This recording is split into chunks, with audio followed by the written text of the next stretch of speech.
Everybody just calm down. Just calm down. It's all right. Everybody can breathe. I know there's probably a lot of upset Sixers fans out there right now. One, because we didn't get LeBron. And now that we didn't acquire Kawhi, I mean, I know some people got to be sitting there and just wanting to cut or jump off a bridge or do whatever, but I'm here to say relax, y'all. It's all good. This was a team, though, a dark horse that just came out of nowhere. There was no mention of Kawhi ever going to Toronto at all. And we didn't even think about it, you know, because they had a really good team up there. They got Valanciunas, DeRozan, Kyle Lowry, you know, Ibaka's up there. But I think this is a really good situation for the Sixers. But other than that, let's talk about what Toronto did. So, Toronto sends DeMar DeRozan, Jakob Petrol, and a top protect or a 1-20 protected 2019 first round pick.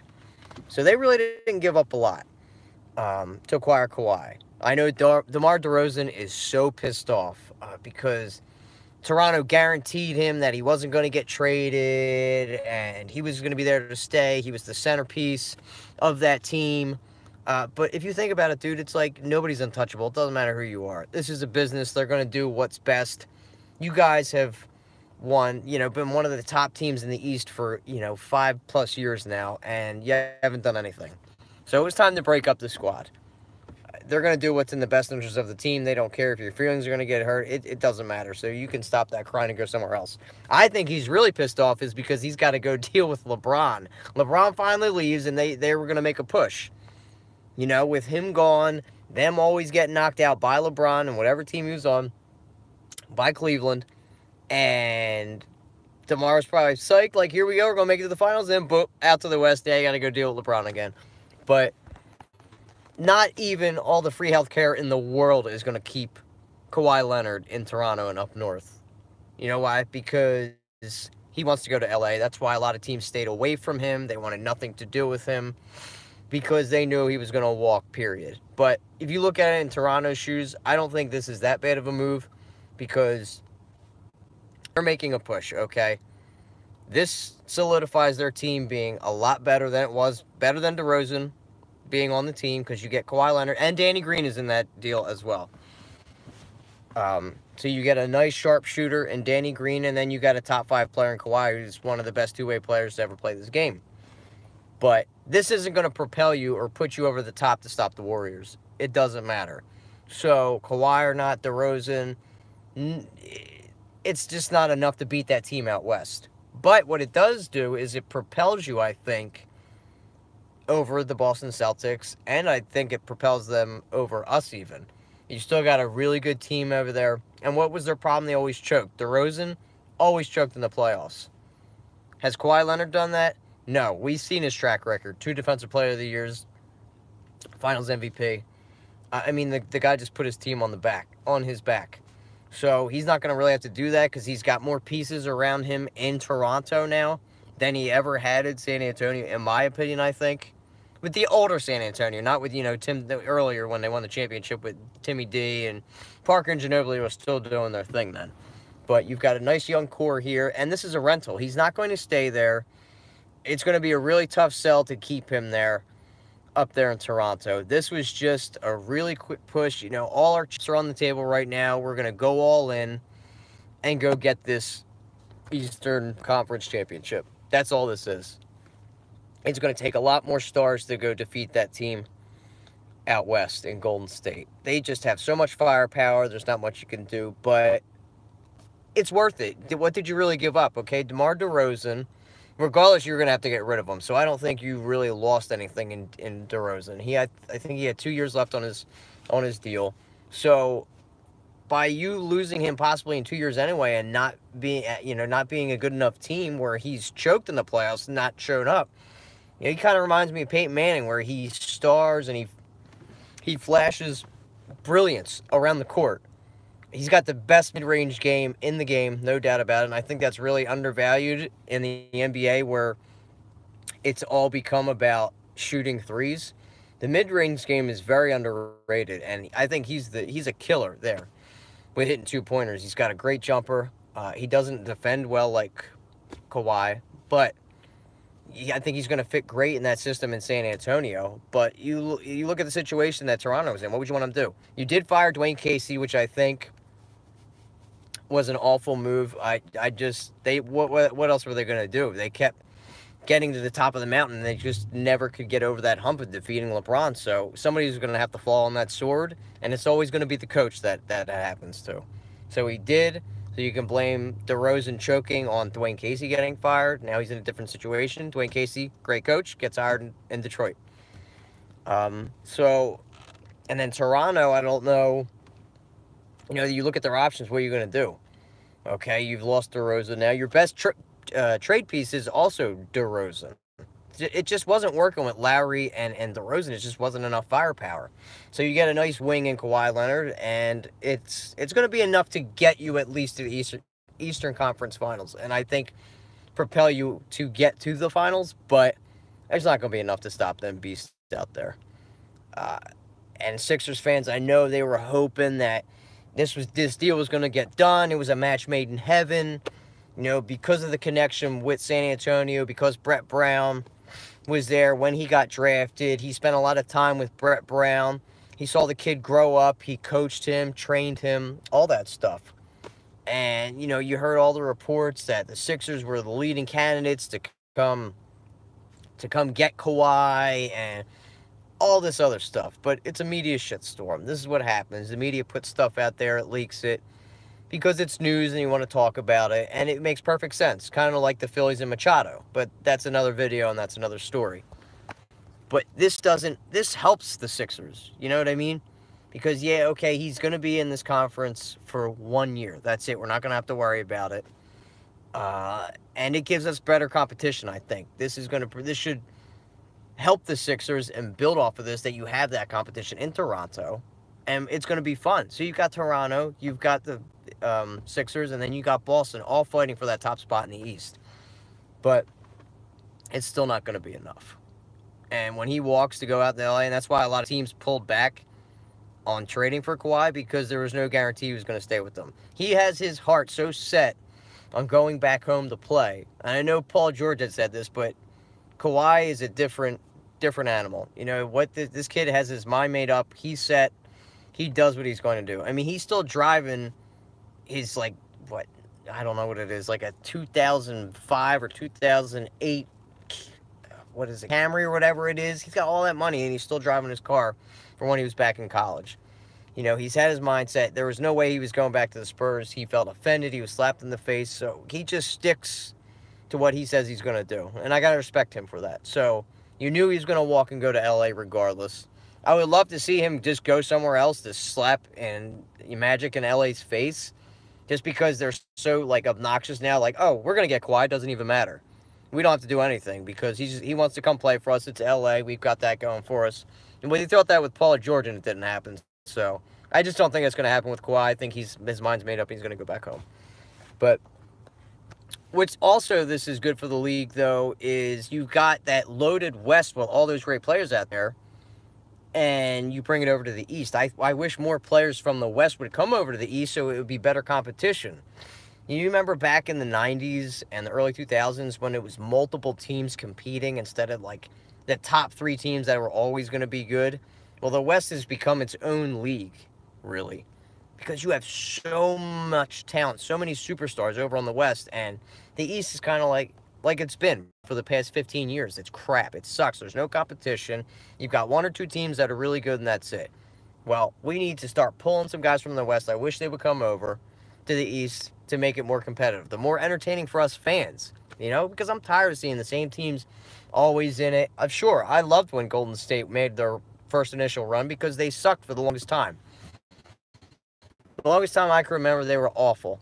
I remember when they were an 8th seed and upset Dirk and the Mavs. I think that was, 2007 when that happened? When they had, Jason Richardson and freaking Baron Davis, Adonis, Foyle, all them cats. And they upset that #1 seed. That was dope.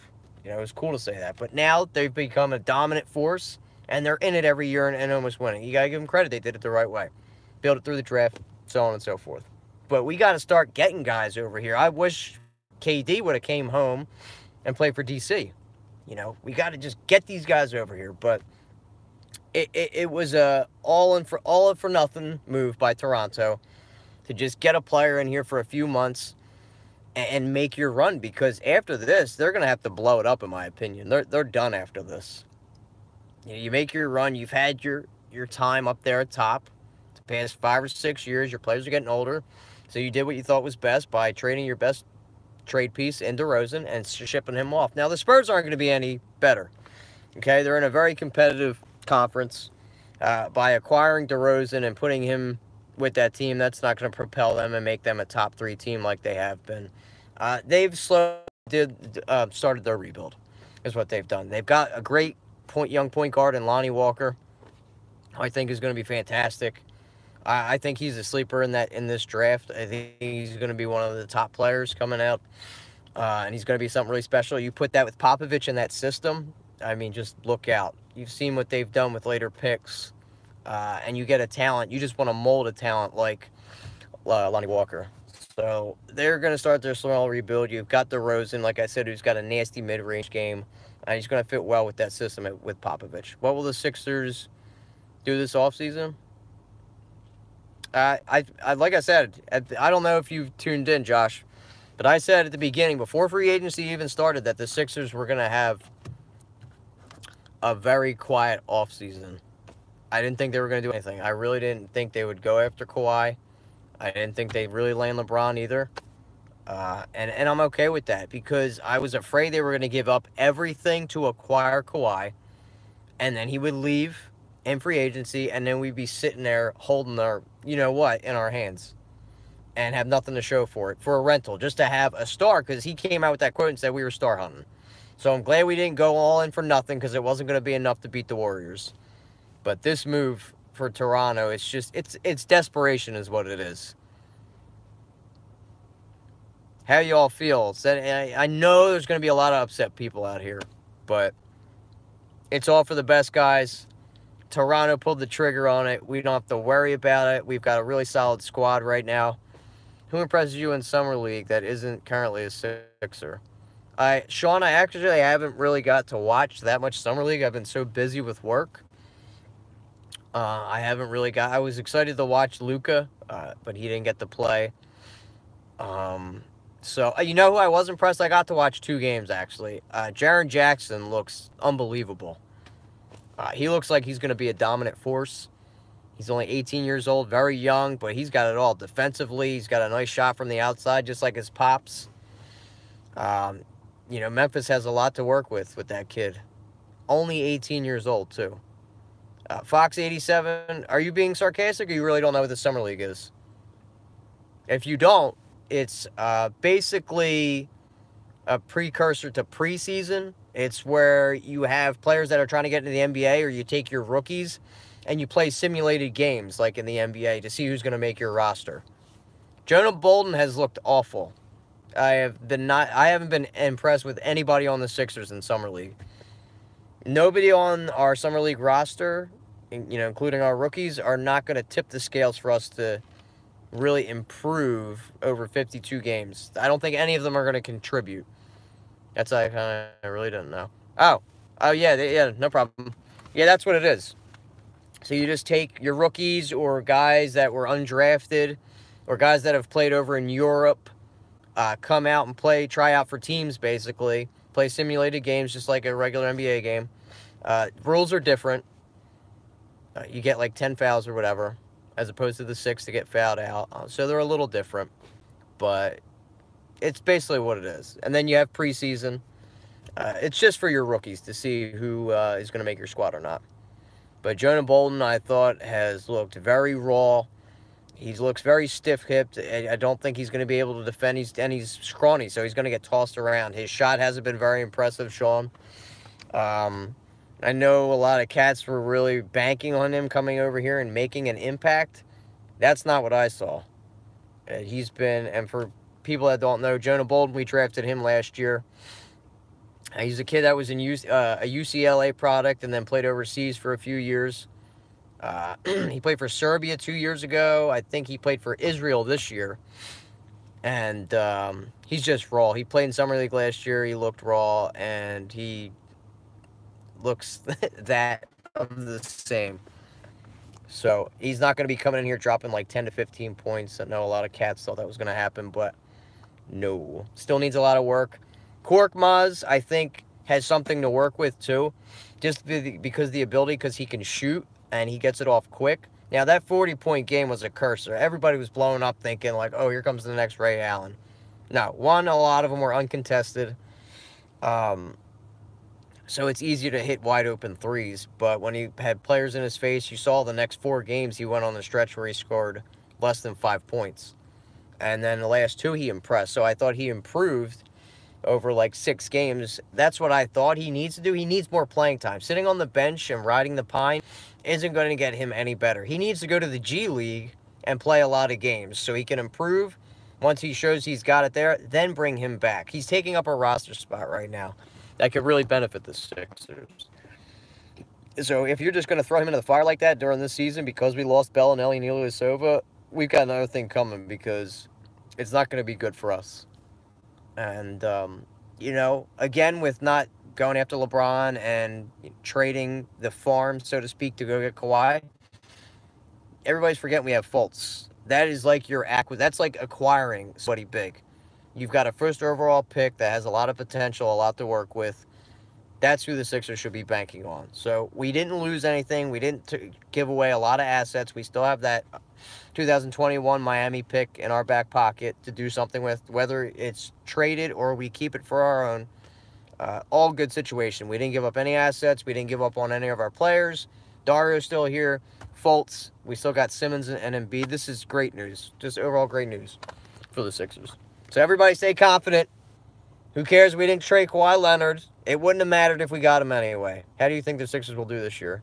Fox 87, I think we're going to build off what we did last year. Yeah, we lost Bellinelli and Ilyasova, which is fine. You got some vets, but we acquired Wilson Chandler, which I thought was an underrated move. And you've got our young players coming back. So I'd say we win at this moment. I'd say we're going to be a top 2 seed, and we win about 57 games, I'll say. But I'm excited to see what happens with Kawhi working in that system. Now, San Antonio pumps out players, much like the Patriots do. So we'll see how much that system really mattered to him. I think he's got a talent, but he's worked really hard to get where he's at. He doesn't have like all the God-given talent in the world. He's worked at his game, like Jimmy Butler did. Not a very excuse me, not a highly touted prospect, so he worked on it. But that system has a lot to do with it too. So we'll see if he can really put the team on his back and average about 25 a game still. We're in a great position. I'm glad Boston didn't get him. Yeah, I'm happy Boston didn't get him either. It's all right. He'll be a rental for the Eastern Conference. He'll be here for a year, and then he'll go back out west. But poor DeRozan, man. I mean, it sucks that you finally lose LeBron. He's out of your life, out of your, because a lot of that's a mental block. Out of the conference, and you think you're going to make a push, and then boom, you're gone. You got to go deal with LeBron. They might be higher than that, Fox 87. What's up, Eric? How you doing, bro? Yeah, I just got done, doing some food shopping. I figured to make a video right quick about this because it's big NBA news, not only for the Sixers, but for Toronto. The dark horse coming out of nowhere. I had got reports that it was going to happen last night, and I woke up to 6 a.m. this morning and saw the news. I was like, wow, they actually went through with it. But it's funny because I was talking with my coworkers a few months back when all these trade talks said that they would have to break up. Not that, DeRozan was going to go or this trade was, I didn't see this trade happening, but I thought that they had to break up DeRozan and Kyle Lowry. I thought that courtship was over with. They weren't going any further than what they were doing now. It was time to break up the band. Same with McCollum and D-Lil. That has to be broken up. They're only going to get so far. You might as well trade one of them while their value is still high instead of like riding it out where their value goes down, they get older, or an injury could happen. You know, it's just there's only so much you can get out of that duo. The same with John Wall and Bradley Beal. He went as far as he could go, and yeah, and he's going the wrong way if he wants to go to L.A. San Antonio was a lot closer, and now you're out of the country now. You're all the way up in Toronto. I don't know what they're going to do or what they're going to try to say to pitch to him to stay in Toronto and stay in the Eastern Conference. Who knows? But it's going to have to be a hard sell. One, because he's from California, and it's California, and he'd be playing for the Lakers, story franchise. It's just different up in Toronto. Not saying there's anything wrong with Toronto. It's not L.A. It happens to every team. Look, the Phillies lost Manny Machado to L.A., which I'm so pissed about. Kawhi won't stay. No, he's not staying there. Everybody knows that. That's why no teams were willing to give up any any players to get them. You know, and that's why I'm glad that we didn't get trigger happy and ship off Fultz, Dario, and like 3 first-round picks to get him, because everybody and their mother knows that he's going back west. There's no doubt in my mind that he's going to play with the Lakers. And Magic knows it. Everybody knows it. So it was just a gamble. They were looking to stop the bleeding and do something new up there in Toronto, you know, and this is a great move for them for a year. Their chips are all in. They plateaued already with DeRozan and Lowry. Toronto gets cold. It's beautiful. The team is going to shock a lot of people this year. I don't think that they're with Kawhi. They have a good chance to go to the finals, but they're not going to beat Golden State, Eric. So just by acquiring Kawhi, I mean, this a change of scenery for both DeRozan and now Kawhi to get him out there, but this was an all or nothing move because the rebuild is happening after this. It's not going to work. You know, LeBron's out, so you got a very good chance for Toronto to make this push. But they are cursed much like the Sixers when they had Vinsanity. Oh, the Sixers. No, you're right. I'm sorry. I thought you were talking about Toronto, Eric. I apologize. Do you think that Toronto will trade Leonard to the Clippers, Lakers, or keep him? They could listen to talks for about the Clippers or anything, but why give up anything when you know he's just going to come to you anyway? I think everybody knows that he wants to play for the for the Lakers. You know, you also have LeBron there. There's no point in him wanting to go to the Clippers unless... I don't see him as like a very narcissistic player. Like, he wants his own team and me. I don't see Kawhi being like that. Why was Kawhi so disgruntled in San Antonio? Apparently there was really bad blood between them, Sean, because he hurt himself. And after he hurt himself, he wanted his own physicians to look at him and not the team physicians. And the Spurs basically said, no, we don't want that. He got offended by that. He said, I should be able to see the own doctors that I want, and they wanted to rush him back. He thought that the San Antonio doctors were just telling him whatever he wanted to hear so he could get back out on the court and play.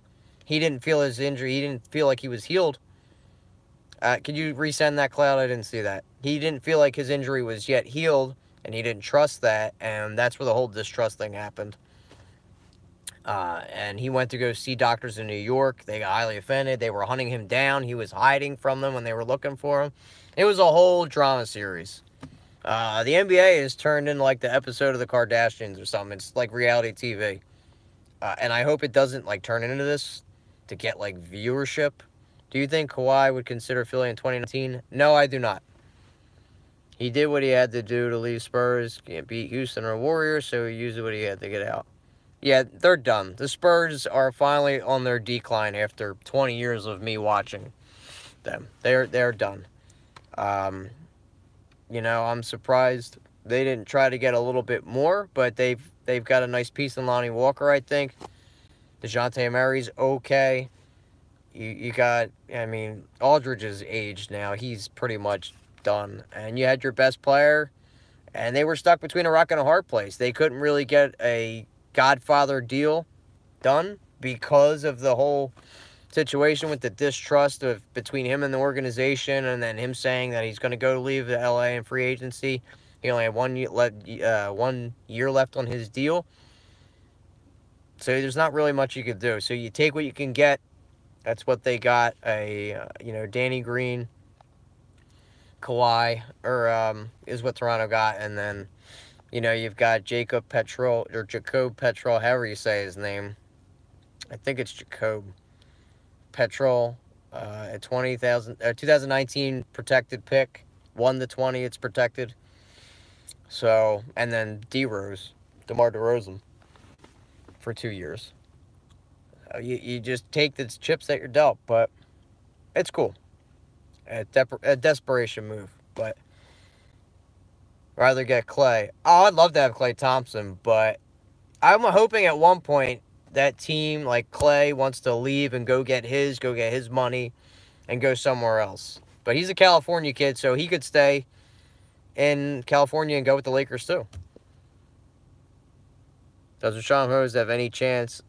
Starting? Probably not, especially since they re-signed Amir Johnson. So, unless he really plays his ass off to take minutes away, he won't. Will the Sixers make any more moves this offseason, and what free agent should they go after next year? Do you think Ben Simmons will leave? Ben Simmons isn't going anywhere. I don't know why everybody's worried about that. He's a restricted free agent, so it doesn't matter who offers him what. The Sixers are going to match any offer that's put out there. So we at least have him for another 5 years. Another 5 years. So don't listen to whatever all that, Colin Cal turd and all the media is putting out in your heads. Always dating Kendall Jenner. He's hanging out in California, blah, blah, blah, blah, blah. That don't matter. It does not matter. I know you're really high on Bolden, Eric, but I wasn't impressed with what I saw. He didn't do anything to tip the scale for me to show that he's going to crack any of the rotation this year. I have to see a lot more. We'll have to see what he does in preseason if he's improved at all, but I'm not impressed. I thought he looked better last year than he did this season.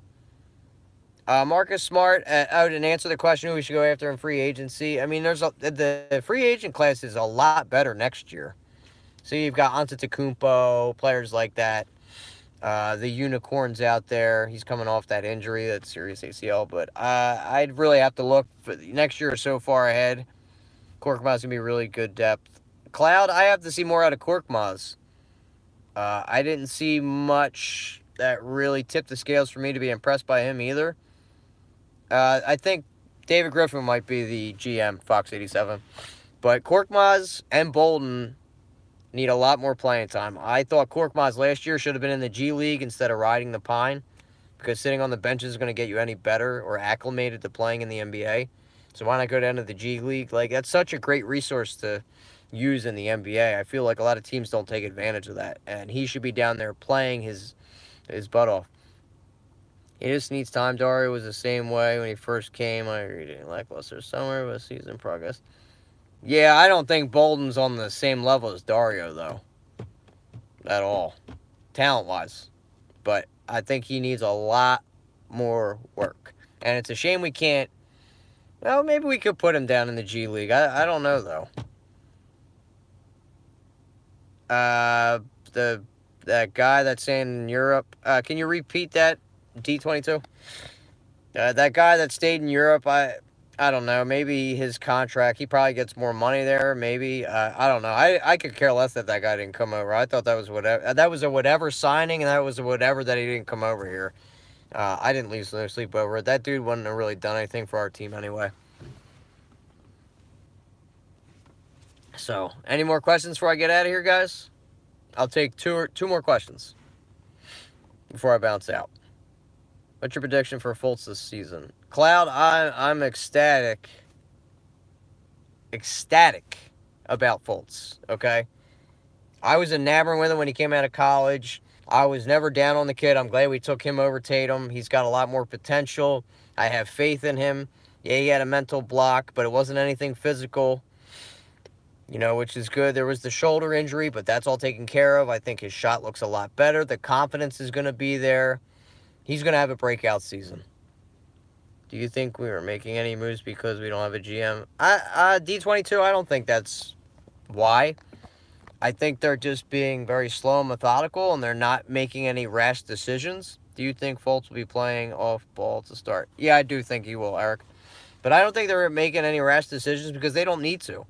You've got 2 stud players in Embiid and Simmons. You've got really nice role players around. I mean, remember, guys, we won 52 games this season. I mean, that's one of the greatest. But 2 years ago, we won 10 games. 10 from 52. That's outstanding. That is such a huge turnaround. The Sixers, one of the top teams that have that turnaround like that. But, you know, so for us not getting or acquiring a superstar, we've got 2 superstars already.